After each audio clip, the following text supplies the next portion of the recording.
Gagahnya Candi Borobudur tak lepas dari kehebatan Indonesia di masa lampau.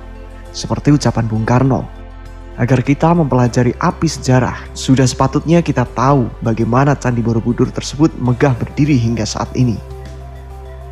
Berikut ini merupakan sejarah singkat Candi Borobudur yang megah tersebut. Candi Borobudur termasuk salah satu kuil Buddha, candi atau monumen Buddha terbesar di dunia.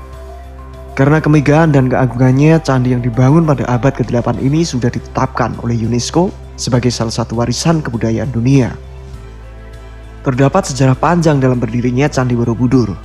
Sampai saat ini tidak ditemukan bukti tertulis yang menjelaskan siapa yang membangun Borobudur dan apa tujuan pembangunan candi ini. Diperkirakan Candi Borobudur dibangun pada tahun 800 Masehi.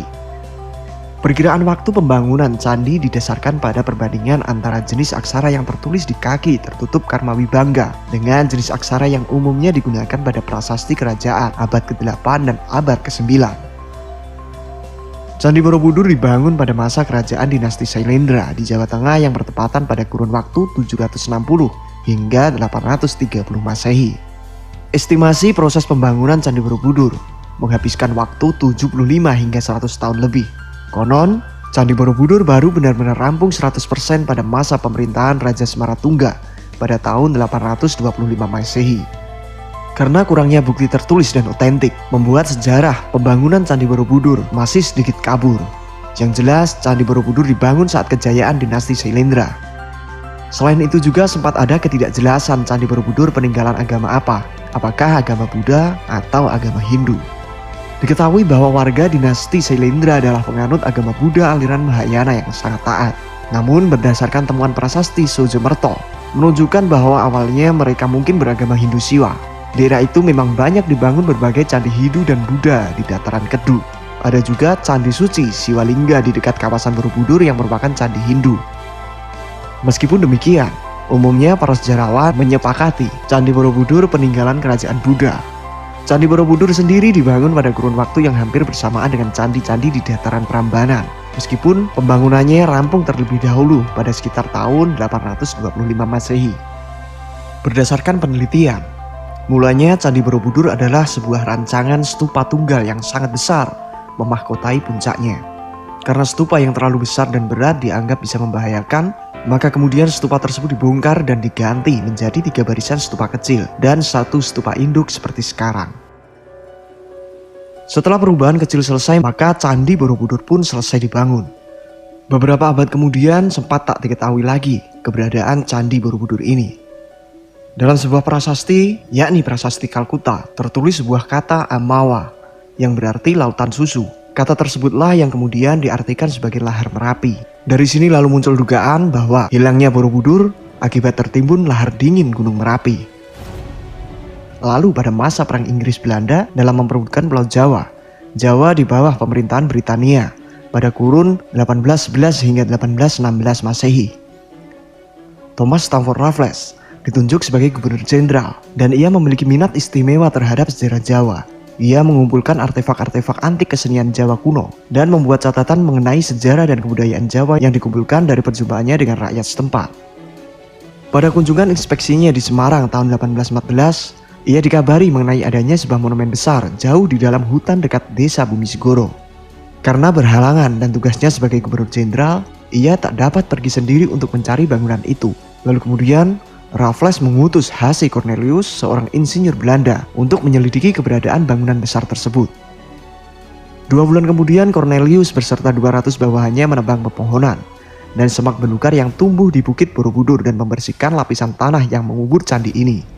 Karena ancaman longsor, ia tidak dapat menggali dan membersihkan semua lorong. Ia melaporkan penemuannya kepada Raffles, termasuk menyerahkan berbagai gambar sketsa Candi Borobudur. Meskipun penemuan ini hanya menyebutkan beberapa kalimat, Raffles dianggap berjasa atas penemuan kembali monumen ini, serta menarik perhatian dunia atas keberadaan monumen yang pernah hilang tersebut. Lalu pada tahun 1835, seorang pejabat pemerintahan Hindia Belanda di Karsidinaan Kedu bernama Hartman meneruskan kerja Cornelius. Hingga pada akhirnya tahun 1835, seluruh bagian bangunan telah tergali dan terlihat. Minatnya terhadap Borobudur lebih bersifat pribadi daripada tugas kerjanya. Hartman tidak menulis laporan atas kegiatannya. Secara khusus beredar kabar bahwa ia telah menemukan arca Buddha besar di stupa utama. Pada 1842, Hartmann menyelidiki stupa utama, meskipun apa yang ia temukan tetap menjadi misteri, karena bagian dalam stupa tersebut ternyata kosong. Proses penelitian Candi Borobudur yang dilakukan oleh pemerintahan Hindia Belanda ini terjadi selama puluhan tahun. Dalam kurun waktu yang cukup lama tersebut, Borobudur juga menjadi korban keserakahan para penjajah. Banyak bagian dari Borobudur telah menjadi sumber cenderamata dan pendapatan bagi pencuri, penjara candi, serta kolektor pemburu artefak. Salah satu bagian yang paling banyak dicuri adalah kepala arca Buddha. Karena untuk membawa seluruh bagian dari arca Buddha tersebut tidaklah mudah. Oleh karenanya, para pencuri arca sengaja menjungkirkan dan menjatuhkan patung tersebut hingga kepalanya terpenggal. Itulah sebabnya kini Borobudur banyak ditemukan arca Buddha yang tanpa kepala. Tindakan penjarahan situs bersejarah ini bahkan salah satunya direstui oleh pemerintah kolonial. Pada tahun 1896, Raja Thailand, Chulalongkorn ketika mengunjungi Jawa di Hindia Belanda yang kini bernama Indonesia menyatakan minatnya untuk memiliki beberapa bagian dari Borobudur. Pemerintah Hindia Belanda mengizinkannya dan menghadiahkan 8 gerobak penuh arca serta bagian-bagian bangunan Borobudur.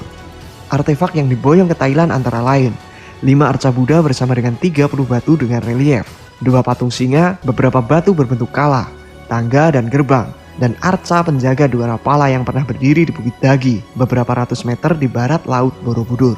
Beberapa artefak ini yaitu arca singa dan Dwara Pala kini dipamerkan di Museum Nasional Bangkok.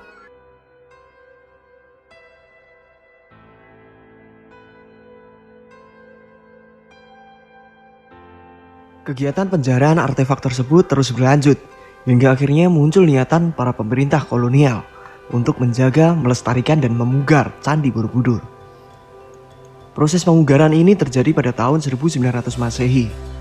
Dibentuklah komisi yang terdiri atas 3 pejabat untuk meneliti monumen tersebut, yang terdiri dari seorang sejarawan seni bernama Brandes, seorang insinyur dan tentara Belanda bernama Theodor van Erp, dan insinyur ahli konstruksi bangunan Departemen Pekerjaan Umum bernama Van de Kamer. Pemugaran candi dilakukan dengan memperhatikan banyak hal. Hal-hal yang dilakukan antara lain adalah perbaikan sistem drainase, pengaturan sudut bangunan, pemindahan batu yang membahayakan, penguatan pagar langkan pertama, dan pemugaran terhadap relung, gerbang stupa, dan stupa utama. Dalam proses pemugaran tersebut juga dilakukan pembuatan pagar halaman candi dan pembersihan kawasan. Proses pemugaran Candi Borobudur dilakukan pada kurun waktu 1907 hingga 1911 Masehi. Setelah Indonesia merdeka, pemerintah pun beberapa kali melakukan pemugaran meski berskala kecil. Pada akhir 1960-an, pemerintah Indonesia telah mengajukan permintaan kepada masyarakat internasional untuk pemugaran besar-besaran demi melindungi monumen ini. Pemerintah Indonesia bekerja sama dengan UNESCO mengambil langkah untuk perbaikan menyeluruh candi dalam satu proyek besar yang dimulai sejak tahun 1975 hingga tahun 1982. Setelah renovasi, tepatnya pada tahun 1991, UNESCO kemudian memasukkan Candi Borobudur ke dalam daftar situs warisan dunia dan masuk dalam kriteria budaya. Itulah penjelasan singkat mengenai sejarah penemuan Candi Borobudur hingga tahap restorasinya. Semoga tayangan video ini bermanfaat dan membuat kita semakin paham serta tidak melupakan sejarah.